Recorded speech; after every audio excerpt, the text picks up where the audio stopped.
안녕하세요. 그림작가 제킴입니다. 2024년 새해가 밝았어요. 모두들 잘 시작하고 계신가요? 저는 작년 연말에 큰 프로젝트 하나를 하게 되면서 유튜브를 한 달 정도 쉬었는데 그 시간 동안 앞으로 만들어갈 영상들에 대해서 다시 생각해보는 시간을 가졌어요. 그동안 몇 개 만들지는 않았지만 주로 그림과 관련된 이야기들만 했었는데 앞으로는 꼭 그림뿐만 아니라 삶을 살아가며 제가 나름 알게 되는 좋은 습관과 생각 같은 것도 종종 나누어 가보려 해요. 그래서 올해 첫 영상은 제가 작가로서 또 평범한 한 사람으로서 새해를 어떻게 준비해 가는지에 대해서 한번 이야기해 볼게요. 우선 크게 생각해 보면 세 가지 정도로 나누어 말할 수 있을 것 같아요.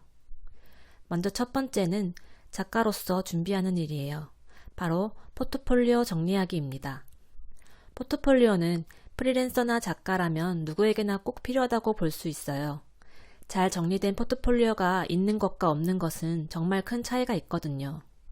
그냥 혼자서 작업만 한다면 없는 것도 상관이 없겠지만 클라이언트에게 작업 의뢰를 받거나 어떤 프로젝트를 하게 될 때 정리된 포트폴리오를 요청하는 회사들도 많이 있어서 상업적으로 일을 하고 활동을 한다면 항상 준비되어 있는 게 아무래도 전문적으로 보여지고 더 좋은 기회가 올 수 있는 가능성이 많아지겠죠.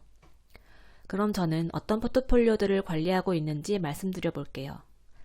저는 우선 최대한 활용할 수 있는 사이트는 다 이용하는 게 좋다고 생각하는 편이에요. 그래서 현재는 홈페이지, 상그림, 노트폴리오, 그라폴리오, 비엔스 이렇게 총 5가지 정도의 사이트를 관리하고 있어요. 그리고 올해는 픽스필즈도 한번 사용을 해볼지 지금 고민 중에 있어요. 왜냐면 여러 사이트들이 있지만 작업이 연결될 때를 보면 정말 다양한 통로를 통해 보고 문의가 오게 되거든요. 그러니 그런 통로를 최대한 다양하게 만들어 놓는 게 더 좋은 것 같아요.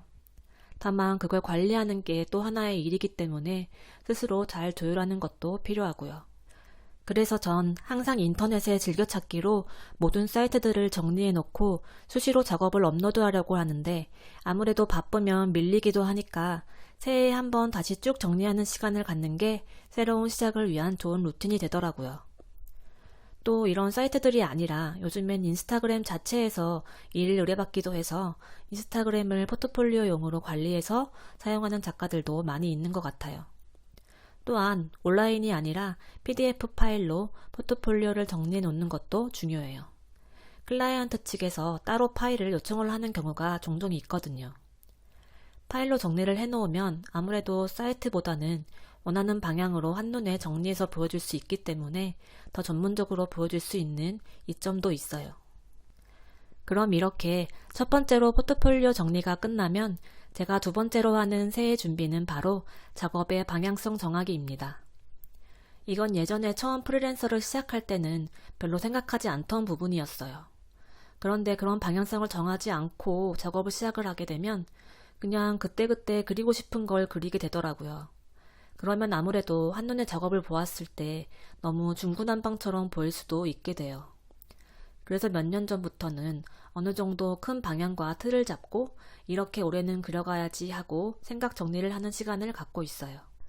이전 영상에서 스타일을 만들기 위해서 주제를 정해야 한다는 내용을 말했었잖아요.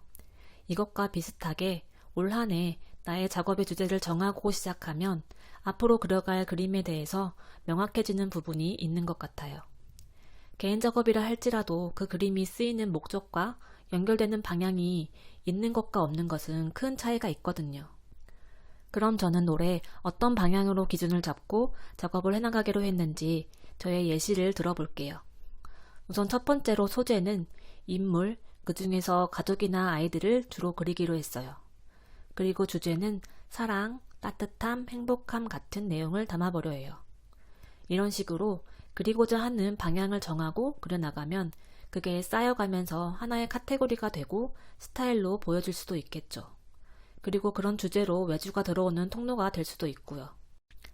저는 일러스트 작업은 이런 방향으로 하고 글은 또 어떤 주제로 써가고 페인팅이나 드로잉은 어떻게 해갈지 각각의 콘텐츠별로 큰 맥락을 정하고 한 해를 시작하려 해요. 그러면 매번 새로운 흰 도화지 앞에서 고민하게 되는 일도 좀 더 줄어들 수 있겠죠. 그럼 마지막으로 제가 새해에 준비하는 것 세 번째는 바로 한 해의 목표와 습관, 루틴 정하기입니다. 목표는 작가로서의 목표가 될 수도 있고 엄마로서의 목표가 될 수도 있고 그냥 일상에서 변화하고 싶은 목표가 될 수도 있어요.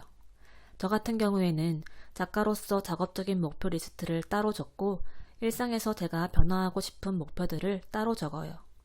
예를 들어 작가로서는 일러스트 작업을 올해는 몇 개 정도 완성하고 페인팅은 한 달에 몇 개 정도 작업을 한다. 이렇게 구체적으로 수치화해서 적는 편이에요. 외주나 프로젝트 같은 경우에는 어떤 식으로 일이 진행될 수 있을지 제가 스스로 컨트롤할 수 없기 때문에 먼저 목표를 크게 세우진 않아요. 대신에 개인 작업은 정말 스스로 하는 만큼 성과 측정이 가능하기 때문에 주제를 정하고 거기에 맞춰 몇 개 정도의 작업을 해야 할지 하는 그런 목표를 세우고 있어요. 올해 같은 경우에는 그림 이외에 새로 도전하는 목표로 글을 매일 30분 정도 쓰기, 유튜브 영상 일주일에 1개 올리기 등과 같은 목표도 정해보았어요. 그리고 이렇게 목표가 정해지면 이것을 어떻게 이루어갈지 그 다음으로 습관과 루틴을 미리 정하는 시간을 가져요. 아무런 계획 없이 그날그날 닥치는 대로 하고 싶은 작업을 하면 귀찮아져가지고 쉬게 되는 경우도 있고 또 좋아하는 일이나 작업만 계속하게 되는 경우도 있거든요. 그래서 월, 화, 수, 목, 금 주어진 시간을 확인해서 그날그날 해야 하는 작업의 내용을 분배하면 자연스럽게 작은 목표들이 달성되고 쌓여서 큰 목표를 이룰 수가 있게 되더라고요.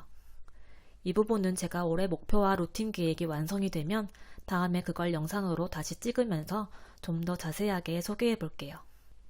또 작업뿐만 아니라 일상에서 이루고자 하는 다른 분야의 목표 또한 비슷하게 세워갈 수 있어요. 책을 1년에 한 달에 하루에 몇 권 읽는다거나 운동을 하루에 몇 시간 몇 분 한다 하는 목표가 될 수 있겠죠. 그리고 저 같은 경우에는 아이를 키우고 있기 때문에 하루에 아이에게 책을 몇 권씩 읽어준다. 이런 소소한 목표도 세우기도 해요. 소소해 보이는 목표이긴 하지만 그날그날에 그것을 하나씩 해나가면 스스로 성취감도 많이 생기고 결국엔 그것들이 모여 큰 성장이 따라오게 되더라고요. 그러면서 더 큰 목표에 가까워지기도 하고요. 사실 저도 이런 목표나 루틴을 본격적으로 만들고 해나간 건 불과 작년부터예요. 그런데 제가 한번 해보니 정말 그 전과 비교했을 때 한 해가 지나 훨씬 많은 것들이 변화되고 성취되어진 것을 느낄 수가 있었어요. 그래서 한번 여러분들도 크고 거창한 목표가 아니더라도 작은 목표와 습관들을 리스트로 만들어보고 그날그날 체크해가면서 올 한 해는 좀 더 성장하는 한 해가 되면 좋겠어요. 제가 새해를 준비하는 3가지에 대한 이야기는 여기까지예요. 사실 거창한 건 없지만 이런 저의 경험이 조금이라도 도움이 되었으면 하는 바람에서 올해 첫 영상을 이렇게 만들었어요. 들어주셔서 감사합니다. 그럼 다음 영상에서 봐요. 안녕.